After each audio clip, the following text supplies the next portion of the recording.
ప్రభుత్వం సంక్షేమ పథకాల అమలు విషయంలో రాష్ట్ర ప్రభుత్వం మాదిగలను మోసం చేస్తున్నాయని ఎంఆర్పీఎస్ రాష్ట్ర coordination committee chairman Yathakula Bhaskar Madiga ఆరోపించారు. కరీంనగర్ జిల్లా హుజూరాబాద్ నియోజకవర్గం జమ్ముకుంట పట్టణంలో జరిగిన ఎంఆర్పీఎస్ ముఖ్య నాయకుల సమావేశానికి రాష్ట్ర కోఆర్డినేటర్లు దండు సురేందర్ మాదిగ, రేగుండ సునీల్ మాదిగతో కలిసి ముఖ్య అతిథిగా పాల్గొన్నారు.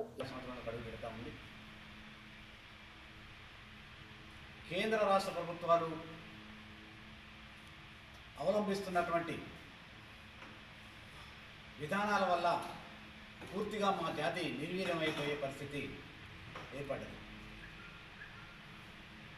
ఏ ప్రభుత్వాలనైతే పార్టీలనైతే నమ్మి ఓట్లేస్తా ఉన్నామో, వారిని గద్దెపైకి తీసుకొస్తున్నామో, ఆ ఎన్నికల్లో ఇచ్చేటటువంటి హామీలని తుంగలో దొక్కి మరలా ఓట్లకు తయారవుతున్నటువంటి పరిస్థితిని చూస్తూ ఉన్నాం.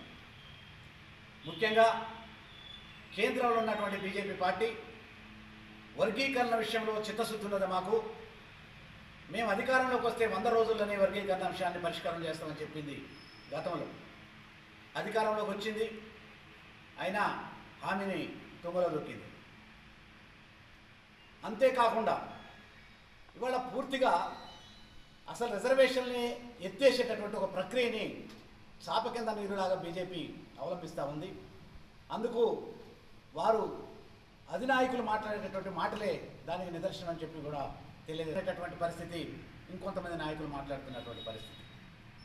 ఏ రాజ్యాంగం పుణ్యమాని ఆ మహానుభావుడు బాబాసాహెబ్ అంబేద్కర్ తీసుకొచ్చినటువంటి రాజ్యాంగం పుణ్యమాని ఈరోజు అధికారంలో ఉందరాలెక్కి అన్నీ అనుభవిస్తున్నటువంటి భారతీయ జనతా పార్టీ నుంచి మొదలుకుంటే అన్ని రాజకీయ పార్టీలు కూడా తెలంగాణ రావడం కోసం కీలక పాత్ర పోషించిన మాదిగలు ఆట పాట గజ్జగట్టి ప్రాణాలు కూడా అర్పించినటువంటి చరిత్ర తెలంగాణలో ఉంది.